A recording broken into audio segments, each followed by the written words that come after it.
तो आपने सुन लिया सियासत किस तरह से बहस कर रही है और किस पर बहस कर रही है। तिरंगे पर बहस कर रही है। क्या तिरंगे पर बहस हो सकती है? जब ये डिस्कशन में आपके लिए लेकर आई हूं तो मैं खुद एक ही सवाल बार बार खुद से भी पूछ रही हूं कि तिरंगे पर बहस कैसे हो सकती है, क्योंकि तिरंगा तो हर किसी की आन बान शान और पहचान है, हर भारतीय की शिनाख्त है।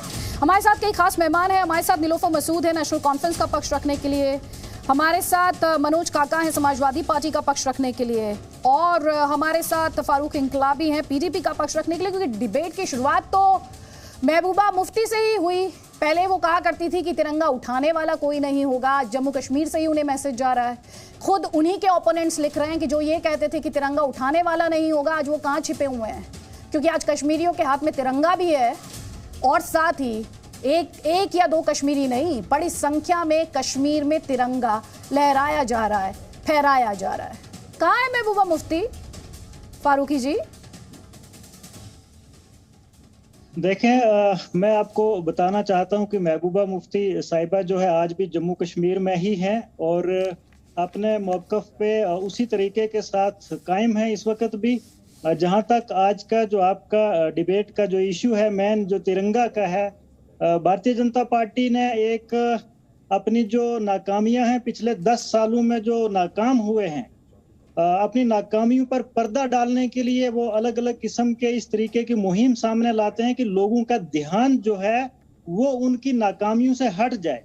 हिंदुस्तान की 130 करोड़ आवाम के साथ इन्होंने 2014 से पहले ये वादा किया था कि हम हिंदुस्तान में 2 करोड़ बेरोजगार नौजवानों को रोजगार देंगे, और आज हालत ये है कि इस मुल्क का 63% बेरोजगार नौजवान जो है वो दर बदर की ठोकरें खा रहा है। भारतीय जनता पार्टी ने हमारे लोगों के साथ वादा किया था कि महंगाई को जो है वो खत्म रोका जाएगा, और आज हालत यह है हमारे मुल्क की कि जो उस वक्त हम सिलेंडर 400 रुपए का खरीदते थे, आज वो 1000, 1100 और 1200 रुपए का खरीदते हैं।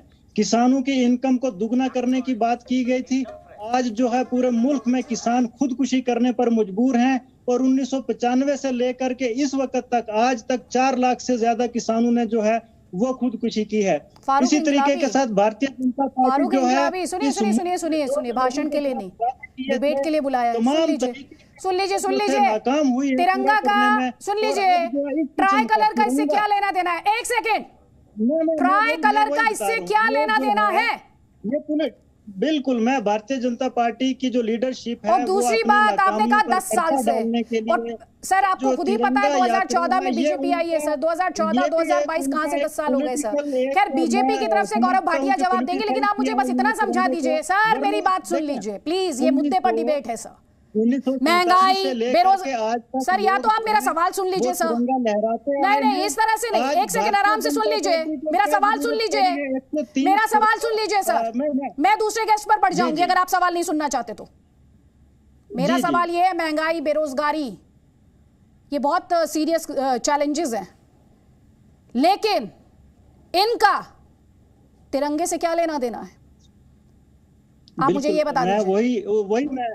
मैं यही आपको बताना चाहता हूं कि जो ये तिरंगा यात्रा है, ये जो मुहिम भारतीय सरकार की है, ये भारतीय जनता पार्टी की है, ये वहीं पे जाती है कि अपनी नाकामियों पे पर्दा डालने के लिए इस किस्म की मुहिम जो है वो चलाई जा रही है। नेशनलिज्म को जो है वो पॉलिटिसाइज किया जा रहा है, तिरंगे को अपने पॉलिटिकल बेनिफिट के लिए, ताकि लोगों का ध्यान जो है वो बाकी मसाइल से हट जाए और सिर्फ एक तरफ क्या, सिर्फ भारतीय जनता पार्टी का ट्राई कलर का तिरंगे का ये राजनीतिकरण कौन कर रहा है? एक सेकेंड, ये राजनीतिकरण कौन कर रहा है? आप कर रहे हैं, वो कर रहे हैं? क्योंकि आपकी बातों से तो आप कर रहे हैं। हम इससे पहले भी तिरंगा हम लहराते रहे हैं, 15 अगस्त को, 26 जनवरी को बड़ी रिस्पेक्ट के साथ आगे भी लहराएंगे, लेकिन कोई भारतीय जनता पार्टी का कहीं से ऑर्डर आ जाएगा कि हमने ये मुहिम छेड़ी है तो उनके कहने पे कोई भी नहीं लहराएगा। हमारे लोग जो हैं वो अच्छा, आपको परमिशन चाहिए कि आज आप विरोध के लिए आप तिरंगे का विरोध कर देंगे, इनके कहने पर नहीं करेंगे? अरे सर मुझे एक बात बताइए, आपका राजनीतिक विरोध आपकी जगह है, उसकी अपनी एक जगह है,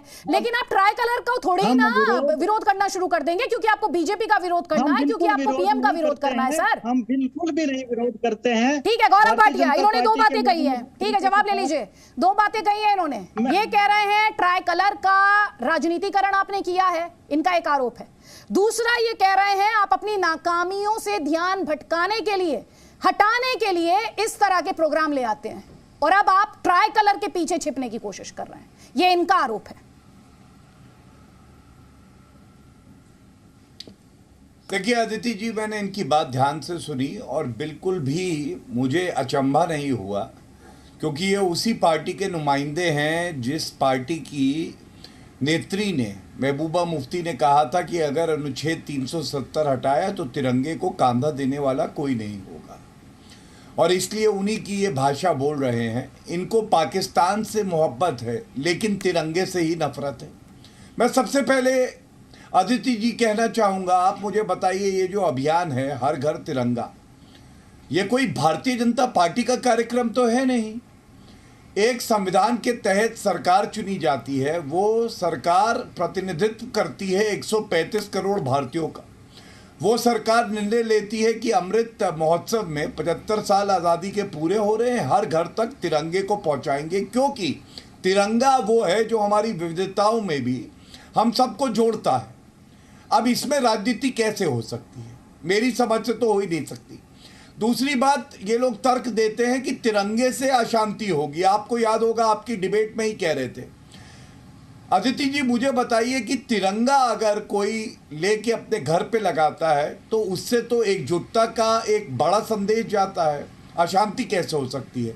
अशांति तो तब होती है जब बुरहान वानी के जनाजे पे जाएंगे और एक धर्म के गलत नारे लगाएंगे और सांप्रदायिकता फैलाएंगे। तीसरी बात, इनका एक और तर्क है।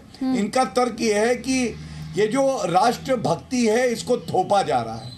अदिति जी, तिरंगा जो है ना, एक भाव है, आपके कण-कण में है। आपने अभी एक बहुत अच्छी बात कही थी, कैप्टन विक्रम बत्रा। उन्होंने कहा तो या तो कारगिल की चोटी पे मैं तिरंगा फहरा के आऊंगा या उसी तिरंगे में मेरा पार्थिव शरीर लिपट के आएगा। आप सोचिए, ये तिरंगे का स्थान है हमारे सैनिकों के लिए और हम सबके लिए। मैं जब ये बोल रहा हूं तो मुझे खुद ऐसा अनुभूति हो रही है जैसे मैं देश के लिए बात कर रहा हूं।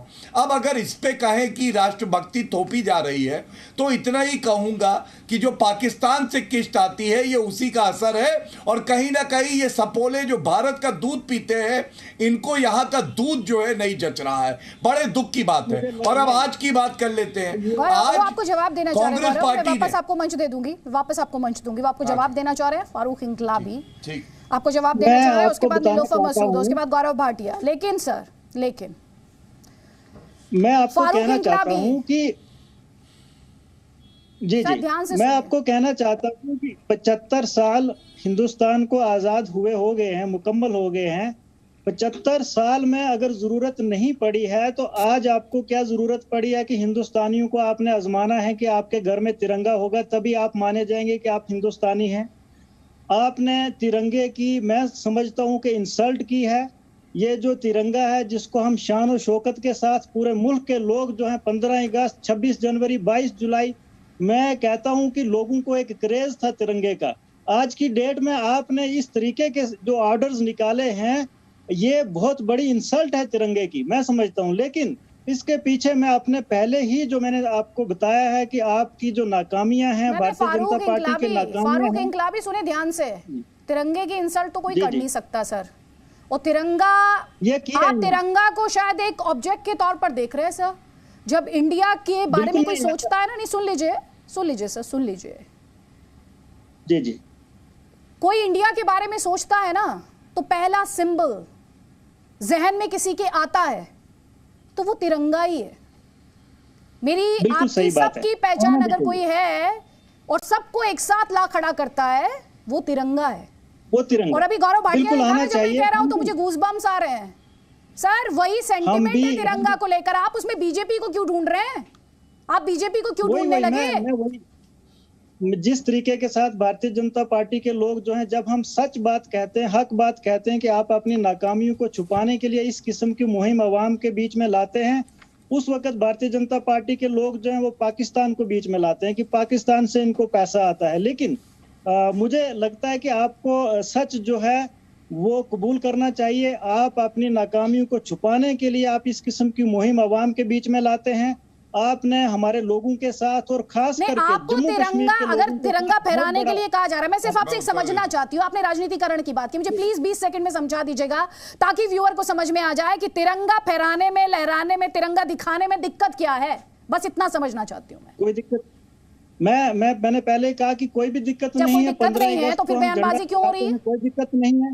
नहीं तो बयानबाजी जम्मू क्यों हो रही कश्मीर है? के लोगों के साथ हमें एक दुख है जरूर कि जम्मू कश्मीर के लोगों के साथ भारतीय जनता पार्टी ने जिस तरीके के साथ नाइंसाफी की है। हम पहले भी तिरंगा जो है लहराते आए हैं। हाँ, उसमें फर्क ये था कि हमारी रियासत का अपना झंडा भी उसके साथ आपको अपने जो है झंडे की टीस वो है। अब लहराता ये है, शान अपना शौकत झंडा के नहीं साथ सर, तिरंगा लहराता आपका झंडा है, अब मेरा झंडा है, हम सबका झंडा है। नहीं, हमारी रियासत तिरंगा हम सबका है सर। का अपना झंडा नहीं नहीं, जो ये हमको डिवाइड चुना आपने गया, क्रिएट उसके किया लिए हुआ हम है। कानूनी ये डिवाइड लड़ाई आपकी लड़ सियासत रहे ने हैं। क्रिएट किया हुआ है सर। और ये डिवाइड हम आपकी भारतीय सियासत जनता ने क्रिएट पार्टी किया हुआ है। और आप जो बातें करें, डिसीजन अपना को झंडा लड़ेंगे, सर, तिरंगा ही अपना कानूनी झंडा लड़ाई है, लड़ेंगे, आपका भी और मेरा कोर्ट में भी। हमारा मसला ठीक है, जवाब लीजिए और गौरव मैं भाटिया। समझता हूं कि गौरव भाटिया, इन्होंने ये कहा जब भी हम बीजेपी से सवाल पूछने लगते हैं आप पाकिस्तान को ले आते हैं। देखिए, पाकिस्तान डिपेंडेंट पार्टी तो पाकिस्तान की ही बात करेगी, पीडीपी, पाकिस्तान डिपेंडेंट पार्टी। और मैं तो आज हिंदुस्तान की बात करूंगा, हिंदुस्तान के संविधान की बात करूंगा। लेकिन ये याद दिलाते हुए करूंगा अदिति जी कि महबूबा मुफ्ती कह रही हैं कि पाकिस्तान से बात करिए कश्मीर मसले पे। अरे भाई, कौन होती हो आप ये सलाह देने वाली? हमारे जवानों को मारेगी वहां की कायर सेना। और हम आपने 3 साल तक बीच में मत लगातार बोलिए, जम्मू कश्मीर शांत में जो है कराइए। पावर एंजॉय फारूक इनको इनकलाबी, शांत उनकी बात पूरी हो जाने दीजिए सर। जब आप बोल रहे थे उन्होंने इंटरप्ट नहीं किया ना आपको, उन्होंने इंटरप्ट नहीं किया, तो आप अपनी बारी में बोलिएगा सर। मैंने आपको बहुत टाइम दिया है, डिबेट ही मैंने आपसे शुरू की, सुन लीजिए उनका जवाब। Gaurav Bhatia, 40 seconds please. हाँ, धन्यवाद। देखिए, मैं संविधान अपने हाथ में लेके आया हूं और इन लोगों को संविधान पढ़ना चाहिए। भारत का संविधान हर नागरिक पे लागू होता है। और मुझे आप अदिति जी ये जरूर बता दीजिएगा कि ये भारत के ही नागरिक है ना जिनसे मैं डिबेट कर रहा हूं। इसमें अनुच्छेद 51 का है मूल कर्तव्य। ये इनके कर्तव्य है, महबूबा मुफ्ती के, इनके, ओमर अब्दुल्ला और फारूक अब्दुल्ला। पहला मूल कर्तव्य क्या कहता है, पढ़ देता हूं।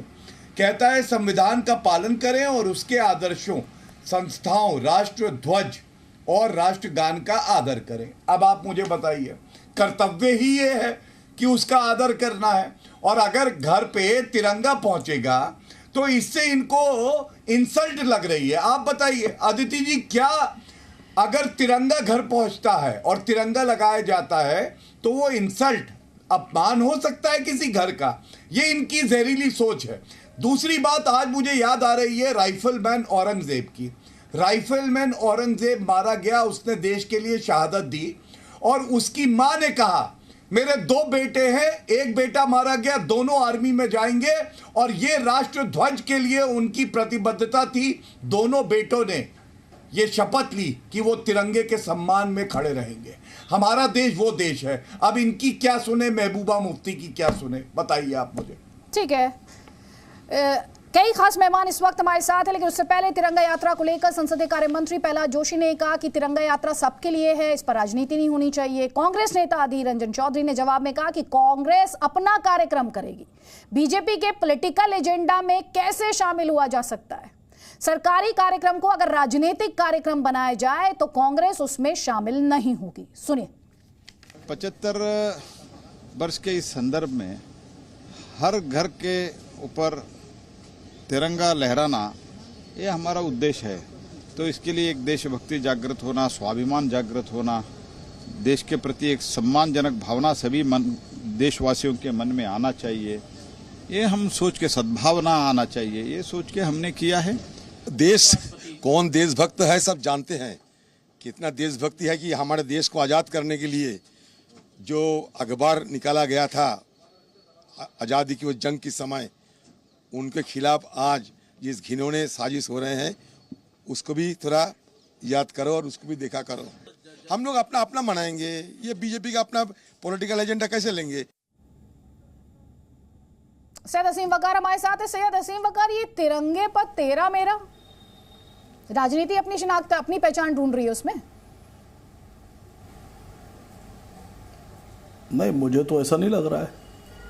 आपको कैसा लग मुझे रहा है? ये भी नहीं लग रहा है कि कहीं तिरंगे पर कोई विरोध है। नहीं, कोई विरोध तिरंगे पे नहीं है। तिरंगे का कोई विरोध कर ही नहीं सकता। तिरंगा किसी धर्म विशेष, दल विशेष, पार्टी विशेष का नहीं है।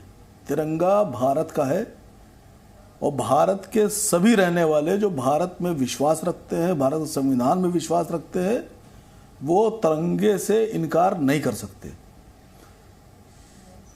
मुझे तो नहीं लग रहा कहीं तिरंगे का विरोध है। अच्छा, ठीक है। और ना ही कोई कर सकता है। ठीक ठीक ठीक। शफीकुर रहमान बर्क क्या ये अलग बात है। हाँ। ये अलग बात है। बोलिए, बात पूरी कीजिए। सुनिए, ये अलग बात है कि बहुत से दल हैं भारत में, सारे दल अपने तरीके से अमृत महोत्सव मनाएंगे। इससे पहले भी आज़ादी का पर्व मनाया जाता रहा है, इसके बाद भी मनाया जाता रहेगा। हर दल अपने अपने हिसाब से बनाएगा, लेकिन सभी दलों के जो अमृत महोत्सव या आज़ादी का पर्व होगा उसमें तिरंगे के बिना कोई भी दल आज़ादी का पर्व नहीं मनाएगा। इस बात की गारंटी है। मुझे यकीन है इस बात का। अगर आपको लगता है कि नहीं तिरंगे के बिना कोई मना लेगा तो उसका नाम बताइए, यहां खुलासा कीजिए। यह हो सकता है कि सारे दल इकट्ठा ना खड़े हों, एक प्लेटफॉर्म पे ना खड़े हों, हाथ में हाथ डाल के ना खड़े हों। हो सकता है कोई अपने ऑफिस पे हो, कोई अपने ऑफिस पे हो, कोई रैली निकाले, कोई पैदल मार्च निकाले, कोई और प्रोग्राम करे, लेकिन तिरंगे के बिना किसी का प्रोग्राम नहीं होगा। तो यह आरोप मैं समझता हूं बेबुनियाद है कि जो बीजेपी या बीजेपी की सरकार के साथ नहीं है वो तिरंगे का विरोधी है। मैं इस बात को नहीं मानता। बिना तिरंगे के आजादी के पर्व को सोचना एक आतंकवादी गतिविधि होगा और बिना तिरंगे के कोई इसको मनाना भी नहीं चाहेगा। मैं तो नहीं चाहूंगा बिल्कुल भी। मैं तो जब से मैं स्कूल जाने लगा, मैंने होश संभाला, मैं हर आजादी के पर्व पर तिरंगा लेकर चलता हूं। ठीक, आप भी चलती होंगी। हाँ, बीजेपी के लोग 50 साल तक नहीं लेके चले, आरएसएस वाले। तो मैं समझता हूं जो लोग आज ज्ञान दे रहे हैं वो पहले तो इस बात की माफी मांगे कि उन्होंने 50 साल लगातार एक गलती की। वो जो गलती हो गई, गलती हो गई, गलती हो गई, लेकिन उस गलती पे शर्मिंदगी हो या माफी होना चाहिए। ठीक है, जवाब दीजिए गौरव भाटिया। आदमी को अंदर से ठीक ठीक, जवाब दीजिए। आपने सवाल पूछा है, जवाब दीजिए गौरव भाटिया। 50 साल तक ये तिरंगा नहीं फहराया।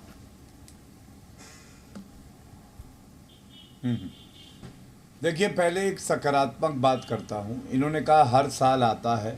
अमृत महोत्सव और आज़ादी के 75 साल पूरे हों, ये हर साल नहीं आता है, ये पहली बार आ रहा है। और मुझे दुख है इस बात का कि ये कह रहे हैं सारे दल एक साथ नहीं आएंगे। मैं तो ये बात कहना चाहूँगा और जी न्यूज़ के मंच से कहना चाहूँगा, कुछ दिनों के लिए अमृत महोत्सव मनाने के लिए अपने जितने भी हमारे मतभेद हैं, मनभेद तो है नहीं, इसको दरकिनार करके क्यों नहीं ऐसा हो सकता कि ओवैसी जी भी आ जाए, तिरंगा पकड़ें, और भारतीय जनता पार्टी के नेता भी यहाँ पे तिरंगा पकड़ें, समाजवादी पार्टी के भी आ जाए। क्यों नहीं हो सकता? एकजुटता दिखाने का दिन है ना। और तिरंगा ही तो वो वजह है जिसकी वजह से हम सब हैं। क्या हम अपने मतभेद एक तरफ रख के एक साथ नहीं आ सकते? अगर ये सोच रहेगी तो ये उचित नहीं है। ठीक है गौरव भाटिया, पॉइंट दर पॉइंट रिबटल प्लीज। एक सेकंड दे दीजिए मुझे। सैयद असीम वकार, या बीजेपी कह रही है, आपने सुना बीजेपी के प्रवक्ता गौरव भाटिया कह रहे हैं सारे दल एक साथ क्यों नहीं आ सकते। वैसे भी सारे इंडियंस को एक साथ नहीं आना चाहिए। दल तो आप लोग बाद में है। एक सेकंड, दल तो आप बाद में है, इस देश के सिटीजन तो हम सब पहले हैं। गौरव भाटिया जी ने एक बात और कही। गौरव भाटिया जी ने एक बात और कही। उन्होंने कहा कि ओवैसी जी क्यों नहीं पकड़ सकते तिरंगा। तो मैं तो वही कह रहा हूं कि ओवैसी साहब ने जब होश संभाला होगा, उनके वालिद ने उनके हाथ में तिरंगा दे दिया था। और आज तक शायद ही कोई ऐसा 15 अगस्त और 26 जनवरी गई होगी जब उन्होंने तिरंगे का सम्मान ना किया हो, तिरंगा हाथ में फहराया ना अपने हाथ से। मैं उन्हीं लोगों के लिए कह रहा हूं जिन्होंने 50 साल तक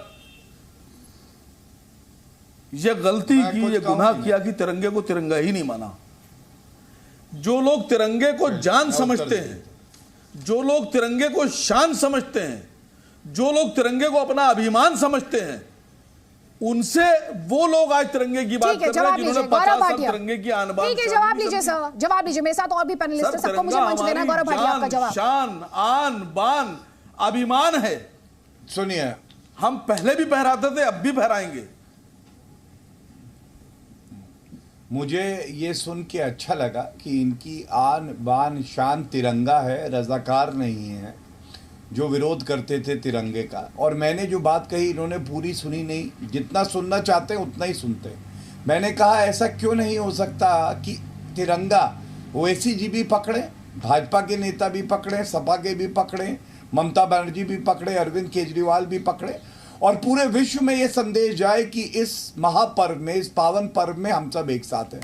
इस पे इन्होंने उत्तर नहीं दिया। दूसरी बात मैं बता दूं, 2012-13 नवीन जिंदल का केस पढ़िएगा सर्वोच्च न्यायालय का, जब आम नागरिक और निजी संस्थाओं को यह हक मिला कि वो अपने हेडक्वार्टर पे या बिल्डिंग पे तिरंगा फहरा सकती हैं, इससे पहले नहीं था। तो जब आप ये गलत आरोप लगाते हैं कि आरएसएस ने 50 साल तक राष्ट्र ध्वज नहीं फहराया, तो मैं समझता हूं आप गलत कह रहे हैं। और कृपया करके ये सर्वोच्च न्यायालय की नजीर है, इसको पढ़िए, जानिए, उसके बाद चर्चा करिए। ठीक है, नीलोफर मसूद, जल्दी से एक कमेंट आपको लूंगी, उसके बाद याना मीर, जल्दी जल्दी प्लीज। आदित्य जी, मुझे लगता है अगर आप जम्मू कश्मीर के वासी होने के नाते मुझसे ये पूछती हैं कि तिरंगा फहलाने पर आपको कोई ऐतराज है या नहीं, हमें तो नहीं है। देखिए, हम तो उस वक्त भी ये हमारा जो झंडा है भारत का, हमारे देश का, तब भी फहला रहे थे जब शायद हमारे देश में फैलाने वाला, यहाँ पर जम्मू कश्मीर में खुसूसी बात कर रही हूँ, कोई भी नहीं था। जब टेररिज्म इतना ज्यादा था कि कोई तिरंगे की तरफ हाथ बढ़ाना तो क्या उसको फैलाने, उसको फ्लाई करने की भी सोच ही नहीं सकता है। तो उस दौर में भी हमने उसको फहराया, तो उसमें कोई हमें इशू नहीं है। लेकिन आज ये जो जिस तरीके से पॉलिटिकलाइज करने की कोशिश की जा रही है, उसमें दिक्कत हो रही है। देखिए मैडम, हर साल कितने ही शांतिपूर्वक से हमारा 15 अगस्त भी, हमारा 26 जनवरी भी चला जाता था, लेकिन आज हर जगह आप देख लीजिए कितनी ज्यादा बौखलाहट हर तरफ से फैलाई गई है मेन मुद्दों से आवाज हटाने के लिए। आप देख लीजिए हमारे तिरंगे में 3 कलर्स है। क्या वो 3 कलर सही मानों में आज हमारी कंट्री की स्ट्रेंथ और करेज को दिखा रही? हमें इस पर चर्चा करनी चाहिए। क्या सही मानों में जो हम आजादी का अमृत महोत्सव मना रहे हैं 75 इयर्स के बाद, क्या वाकई में वैसी पीस है जो व्हाइट कलर हमारे फ्लैग में है? और क्या वाकई में उतनी प्रॉस्पेरिटी आज हमने 75 इयर्स के बाद हासिल की है कि नहीं की है? चर्चा तो हमें इकट्ठे बैठकर, एक कमरे में बैठकर, एक प्लेटफॉर्म पर बैठकर उस पर करनी चाहिए, नहीं ये कि हम इस तरीके को फहराए या नहीं फहराए। देखिए, ये हमारी अद्भुतों की निशानी है, ये हमारे गौरव की निशानी है, ये हमारी सैक्रिफाइस। मेरा एक सवाल है मैम, अगर आप सवाल सुन ले तो आप मुझे एक ऐसे देश का नाम बताइए जहां समस्या नहीं है, एक ऐसे देश का नाम। देखिए, हर देश में समस्याएं हैं, आप ये मानती है, बहुत अच्छी बात है। समस्याएं अपनी जगह है। एक सेकंड सुनिए ma'am, now let me finish, please madam. समस्याओं के बिना तो कोई देश है ही नहीं मैडम, लेकिन उसके लिए मैं अपनी पहचान को थोड़े ही ना साइड कर दूंगी, मैं अपनी पहचान को थोड़े ना त्याग दूंगी उसके लिए। आपको देश से शिकायत हो सकती है मैम, आपको समस्याओं से शिकायत हो सकती है, और शिकायत देश से नहीं सरकारों से होती है। आप शायद देश और सरकार को मिक्सअप कर रहे हैं, आप देश और सरकार को मिक्सअप कर रहे हैं मैडम। यही है, इसी तिरंगे को रिप्रेजेंट करता है खिलाड़ी जब जाता है। आप समझिए मैडम, एक इंडियन जब इंडियन पोर्ट से बाहर, इंडियन बॉर्डर से बाहर जाता है तो ये तिरंगा उसकी पहचान होता है, उसकी पहचान भारतीय होती है मैडम। नीलोफर मसूद नहीं रहती जब आप देश से बाहर चली जाती हैं, तब आपकी पहचान भारतीय। मैम, जब सब कुछ क्लियर है तो फिर पॉलिटिक्स क्यों है? मुझे अच्छा लगा आपने कहा इसमें कोई कंफ्यूजन नहीं, लेकिन मैडम फिर पॉलिटिक्स क्यों है? Nobody is questioning that. Ma'am, जब इतनी क्लैरिटी है तो कंफ्यूजन क्यों है? नहीं, फिर पॉलिटिक्स क्यों है? मुझे अच्छा लगा आपने कहा कि इसमें कंफ्यूजन नहीं है, ये अच्छी बात है, लेकिन पॉलिटिक्स क्यों? नहीं मैम, अब आप एक्सक्यूज, आप बीजेपी विरोध में तिरंगे का विरोध कर रहे हैं, आप बीजेपी विरोध में ट्राई कलर का विरोध कर रहे हैं, वहां पर वो लाइन ब्लर हो रही है, इसलिए सवाल उठ रहा है। याना मीर, आपका सरकार से विरोध हो सकता है, लेकिन तिरंगे से विरोध क्यों?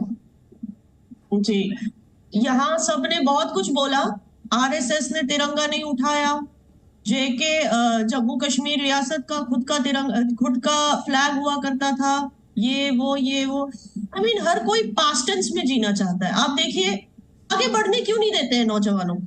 पीडीपी वाले जो फ्लैग है ना, वो इंडियन यूनियन, पीडीपी वालों को मैं कहना चाहती हूँ, जिनकी मुखिया बार बार कहती है फ्लैग को लेके कंट्रोवर्सी चलाती रहती है ट्विटर पे बैठ के, मैं इनको पीडीपी वालों को कहना चाहती हूँ, भाई इंडियन यूनियन फॉर्म होने से पहले तो तमिलनाडु का भी अपना फ्लैग था, ठीक है ना, मराठाओं का भी अपना फ्लैग था, मगर एक बार इंडियन यूनियन बन गया, रियासत जम्मू एंड कश्मीर एक्सीड हो गया इंडियन यूनियन को, अब तिरंगा ही है। कश्मीरी नौजवान तिरंगा को ही अपना फ्लैग समझ के आगे बढ़ना चाहता है। कश्मीरी नौजवान ने लाल चौक पे भी तिरंगा लगा दिया, घंटा घर पे भी तिरंगा लगा दिया, आज हुर्रियत ऑफिस में भी जाके तिरंगा लगा दिया। जब कश्मीरी नौजवान आगे बढ़ना चाहता है, आप लोग उसको कंफ्यूज करके पीछे रिवर्स गियर में क्यों लाना चाहते हो? मुझे ये बात समझ नहीं आती पीडीपी वालों की, आप लोग क्या चाहते हो एग्जैक्टली? और ठीक है, आप लोग नौजवानों को सिखाइए, पॉलिटिक्स होती है, सरकार से आप शिकायत कर सकते हो, ठीक है, हम डेमोक्रेसी में, चाहे आप एनसी के हो, आप पीडीपी के हो, नौजवानों को सिखाइए कि पॉलिटिक्स कैसे की जाती है, सियासत कैसे की जाती है, सरकारों से शिकायत कैसे की जाती है, मगर फ्लैग को लेकर कंफ्यूजन क्यों क्रिएट करना We have been doing this part. Please, we have been doing this part. You concentrate. अभी गौरव जी हमें कॉन्स्टिट्यूशन दिखा रहे थे, आप इसको बोलिए 5 अगस्त 2019 को किस तरीके से इन्होंने इस कॉन्स्टिट्यूशन की धज्जियां उठाई, जो हमें कॉन्स्टिट्यूशन की शक्ल अभी दिखा रहे थे। इनको बोलिए आर्टिकल 3 पढ़े, व्हाट इज रिटन देयर, आप पीडीपी के हैं नहीं, मैं पीडीपी आप हमें दे रहे हैं कर रही हूं, पीडीपी वाले तो पहले ये डिसाइड कीजिए कि भाई आपका फ्लैग कौन सा है, यू आर राइट, वो पीला फ्लैग है जो उस तरफ की रियासत में यूज कर रहे हैं, या ये लाल फ्लैग है जो इस तरफ आप लोग कहते हैं ये हमारा फ्लैग है। कॉन्स्टिट्यूशन की जो बात अलमारी में बंद जम्मू कश्मीर अभी कॉन्स्टिट्यूशन की पढ़ाई की और उसका नाम लिया, उमर नाम लिया, तो बताइए ना उस कॉन्स्टिट्यूशन की जब उड़ रही थी उसको क्या कर रहे थे, व्हाट वाज ही डूइंग, आपको खुद नहीं पता कि फ्लैग कौन सा है, लाल वाला है या वो हरा पीला वाला है जो वहाँ पाकिस्तान साइड में लोग यूज करते हैं। जब आप खुद इतने कंफ्यूज हो हिस्ट्री को लेके, कॉन्स्टिट्यूशन को लेके खुद इतने कंफ्यूज हो, तो आप क्या नौजवानों को सिखाएंगे?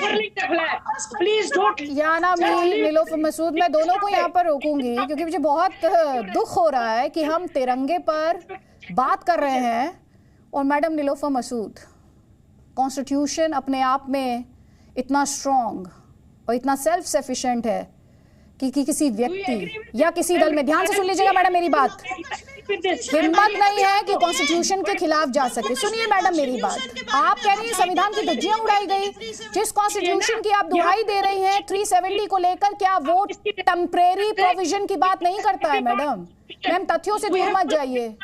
लोकतंत्र का मंदिर पार्लियामेंट होती है मैडम, वहां पर हटाया गया आर्टिकल 370, किसी गली कूचे नुक्कड़ पर नहीं हटाया गया था, पार्लियामेंट में हटाया गया था। आपकी पार्टी के नेता भी जाते हैं वहां पर।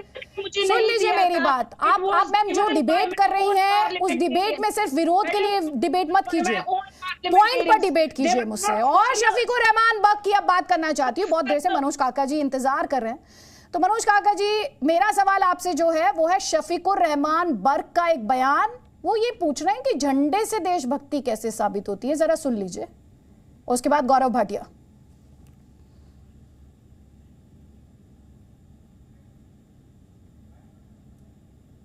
शफीकुर रहमान बर्क का स्टेटमेंट चलाए जरा। बीजेपी की पॉलिसी है, जो कुछ भी आरएसएस की पॉलिसी के तहत वो काम करते हैं, तो उनका इसी तरीके से कि कोई झंडा ना लगाता है तो उसे बदनाम कर दो जी। लेकिन झंडे से ही थोड़ा ही आदमी देशभक्त होगा, देशभक्त तो आदमी कुर्बानियों से होता है, तिरंगा कोई कंपल्सरी तो नहीं होना चाहिए। मनोज काका जी, आपकी पार्टी का भी स्टैंड है जो शफीकुर रहमान बर्क कह रहे हैं? देखिए अदिति, बहुत धैर्य से मैं बहुत देर से आपसे सुन पा रहा था और बहुत स्पष्टता से कहना चाहेंगे कि शफीकुर रहमान का कोई भी बयान समाजवादी पार्टी का अधिकृत बयान नहीं है। अब बात करिए तिरंगे का, जब 22 जुलाई 1947 को तिरंगे पे वो जो कह रहे हैं उस पर आपका क्या स्टैंड है? मैं कह रहा हूं उनका कोई बयान समाजवादी पार्टी का अधिकृत बयान नहीं है, और वो समाजवादी पार्टी के सांसद है। मैं जो आप प्रश्न, मैं आपसे ये पूछ रही हूँ, उन्होंने जो बात कही वो सही कही या गलत कही, मैं आपसे ये पूछ रही हूँ।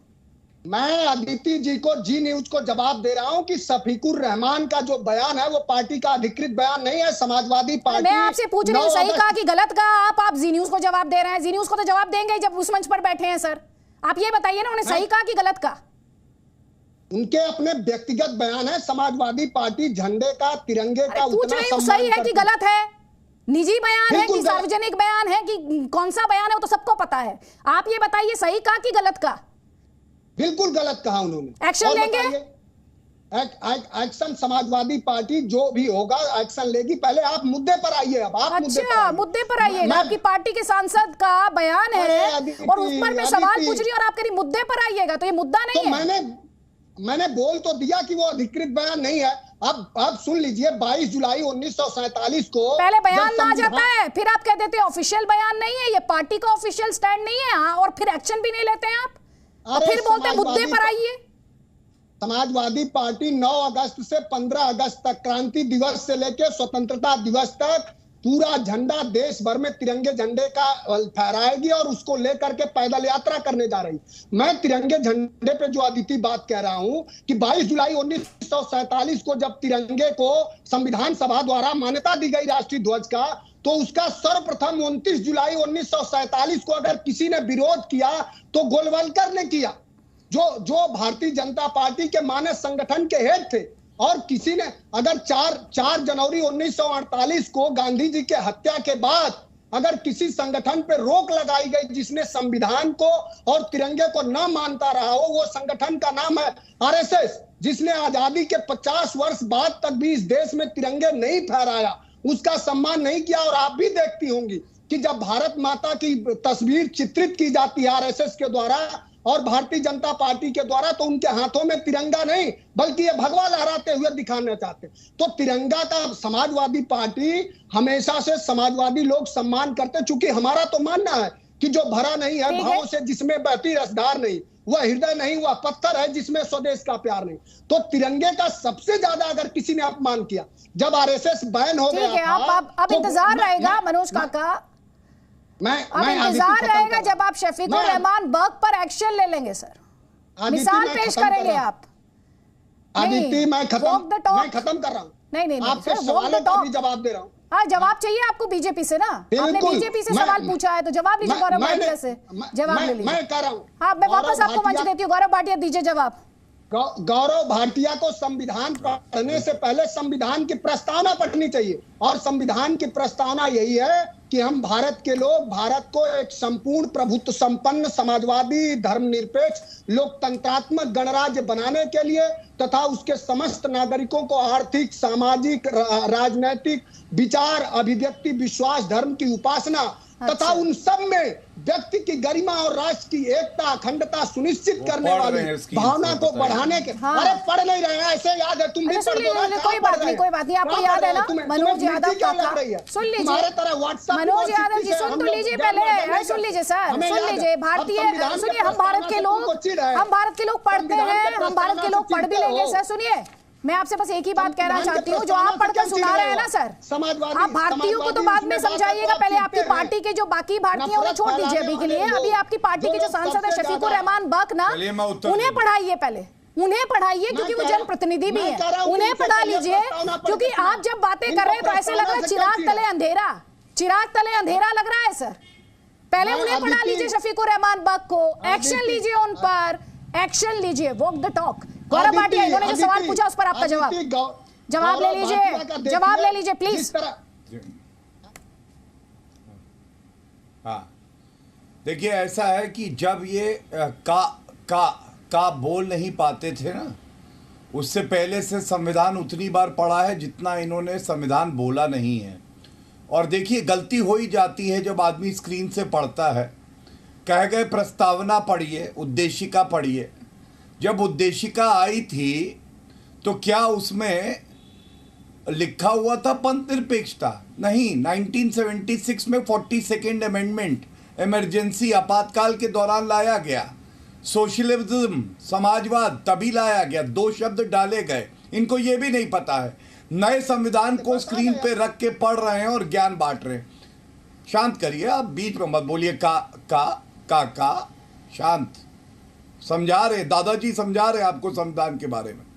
दूसरी बात देखिए, शफीकुर रहमान बर्क किसके इशारे पे ये सब बोलते हैं?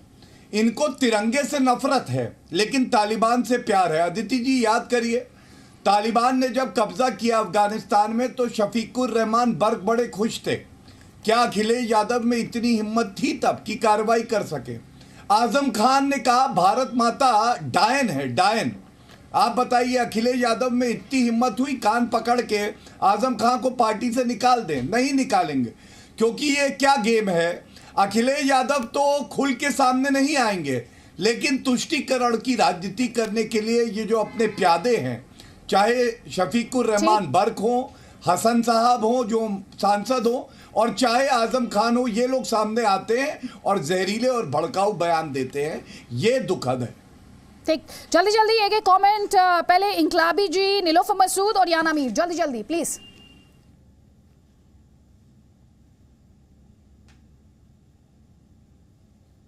फारूक इंकलाबी, आवाज आ रही है आपको? जी जी बिल्कुल आ रही है आवाज। सवाल आपसे यही है, देश में कोई देश दुनिया में ऐसा है नहीं जहां समस्याएं ना हो, लेकिन वहां के सिटीजन्स ये कहते हुए अपना फ्लैग उठाना बंद नहीं कर देते कि हमारे देश में समस्याएं, जब तक ये समस्याएं दूर नहीं होंगी तब तक हम फ्लैग नहीं उठाएंगे। क्योंकि आपकी लाइन ऑफ आर्ग्यूमेंट यही है कि अगर बात करनी है तिरंगे पे, उसके रंगों की आज कितनी अहमियत है, इस पर बात होनी चाहिए। हम बिल्कुल भी इस बात का जो है विरोध नहीं करते हैं, तिरंगे का विरोध नहीं करते हैं। हम सिर्फ यही कहते हैं कि उसके लिए हमारे पास 15 अगस्त है, 26 जनवरी है, 22 जुलाई है। मैं गौरव भाटिया साहब का ये जो सवाल है, उन्होंने कहा था कि एक ही प्लेटफॉर्म पे सभी दल क्यों नहीं आ जाते? बिल्कुल आते हैं। 15 अगस्त को कौन सा ऐसा पॉलिटिकल पार्टी है जो तिरंगा हाथ में नहीं उठाती है? कौन से मजहब के लोग हैं जो इस मुल्क के तिरंगे को हाथ में शान से नहीं उठाते हैं, रिस्पेक्ट से नहीं उठाते हैं, लहराते नहीं हैं? उनका मैं उस सवाल का यही जवाब देना चाहता हूँ कि तमाम लोग उठाते हैं, लेकिन उसके लिए बाकायदा तौर पे 15 अगस्त है। हम पहले से, हमारे लोग एक महीना पहले तैयारी करते थे। और दूसरा सवाल था गौरव भाटिया साहब का कि ये जो जम्मू कश्मीर पीपल्स डेमोक्रेटिक पार्टी है, ये पाकिस्तान की पार्टी है। मैं उनको बताना चाहता हूँ कि इसको इलेक्शन कमीशन ऑफ पाकिस्तान ने नहीं, बल्कि इलेक्शन कमीशन ऑफ इंडिया ने रजिस्टर्ड किया है और रिकॉग्नाइज किया है। और इसी पार्टी ने आपके लोगों को, आपके निर्मल सिंह को जम्मू कश्मीर में डिप्टी सीएम बनाया है। आपने इसी पार्टी के साथ मिलकर मैडम महबूबा मुफ्ती, जिन्होंने बाद में ये स्टेटमेंट दिया कि तिरंगा उठाने वाला कोई नहीं बचेगा। बताना चाहूंगा, सुन लीजिए, तिरंगा उठाने वाला कोई नहीं होगा, वो ही जम्मू कश्मीर की सीएम भी रही। जिन गौरव भाटिया से आप सवाल पूछ रहे हैं, तो मैडम मुफ्ती सीएम थी और इनके साथ मिलकर आप सरकार चला रहे थे। अभी निर्मल सिंह की बात कर रहे थे आप दोनों मिलकर सरकार चला रहे थे ना सर। वो आप सेलेक्टिव हो जाते हैं। सैयद हसीम वकार, यहाँ पर सवाल एक है, तिरंगा किसी पार्टी का नहीं। सुन लीजिए सर, मेरे साथ और भी पैनलिस्ट है, सबको मंच देना है। मैंने आपको शुरुआत में बहुत टाइम दिया ऐसा। सैयद हसीम वकार, डिफरेंसेस हो सकते हैं और लोकतंत्र में विपक्ष का काम है सरकार से सवाल पूछना। इसमें किसी को कोई दिक्कत ना तो थी और ना होनी चाहिए और ना आगे होगी। लेकिन जब ट्राई कलर को, जब तिरंगे को लेकर आपस में वार पलटवार होने लगे, जैसा कि अभी आपके और गौरव भाटिया के बीच भी हुआ। जी बोलिए। नहीं, मेरे उनके बीच कोई वाद विवाद नहीं हुआ और ना इंशाल्लाह होगा। मैं दो बातें जवाब दूंगा। देखिए, कश्मीर के बैठे हुए हैं, ये 3 लोग बैठे हैं। कश्मीर हमारे देश का अभिन्न अंग है, कोई इसको अलग नहीं कर सकता। मैं तो यही मानता हूं कि इसको कोई अलग हमसे नहीं कर सकता। लेकिन एक बात आपको एक प्रवक्ता और बोलना चाहिए था। नॉर्थ ईस्ट में एक स्टेट है नागालैंड, 2019 से वो अपना झंडा और अपना स्वतंत्रता दिवस मना रहे 14 अगस्त, NSCN। मैं समझता हूं उनका प्रवक्ता बुलाना चाहिए था, उस पर भी सफाई होना चाहिए, भारत के सरकार को देना चाहिए कि अगर देश अखंड है तो भारत के एक हिस्से में उस दिन कोई भी स्टेट अपना पर्व नहीं मना सकता आजादी का, जिस दिन पाकिस्तान अपना आजादी का पर्व मनाता है। ये अपना मेरा मानना। दूसरी बात, अभी आप मनोज काका से पूछ रही थी कि फला ने ये कह दिया, फला ने, मैं किसी का नाम नहीं लेना चाहता। मैं खाली एक बात कहता हूं कि बहुत से मुद्दे हैं देश में जिन पर सियासत की जा सकती है, सरकार से लड़ा जा सकता है, खुल्लम खुल्ला फाइट की जा सकती है संसद से सड़क तक, लेकिन कुछ मुद्दे ऐसे भी हैं जिन पर कोई फाइट नहीं हो सकती। अब यूं समझ लीजिए कि अगर सरकार ने कह दिया कि साहब तिरंगा फहराइए तो कल के वो ठीक है, जवाब ले लीजिए गौरव भाटिया से, जवाब ले लीजिए, लीजिए गौरव भाटिया से जवाब, गौरव भाटिया से जवाब। सुनिए सुनिए सुनिए सर, डिबेट में टाइम लिमिटेड है, जवाब तो ले लीजिए, आप सवाल पूछेंगे और उनका जवाब नहीं लोगी तो दर्शकों को क्लैरिटी नहीं मिलेगी। सुन लीजिए मैडम, बोलने दिया कीजिए पूरी बात। सर अभी डिबेट में आगे बहुत टाइम है, आपने बोला तो भाषण थोड़ी देंगे सर, आपको पूरी बात बोलने बोलने के लिए दीजिए, बुलाया है, आपने सवाल उठा लिया, जवाब दीजिए, गौरव भाटिया जवाब दीजिए। नहीं मैडम पूरी बात नहीं, आप बात मत काटा कीजिए, ये आपकी अच्छी बात है। उत्तर दे दो। मैं जनता की बात सुनिए पहले पूरी, आप क्या कहना चाह रहे हो? बड़ी बात कहने जा रहा हूं। भाटिया से टाइम मेरे पास लिमिटेड है, आपके सवाल का जवाब लेना बड़ी बात कहने जा रहा हूं, सुनिए। जवाब जरूरी है, गौरव भाटिया जवाब दीजिए, सुनिए गौरव भाटिया की आवाज।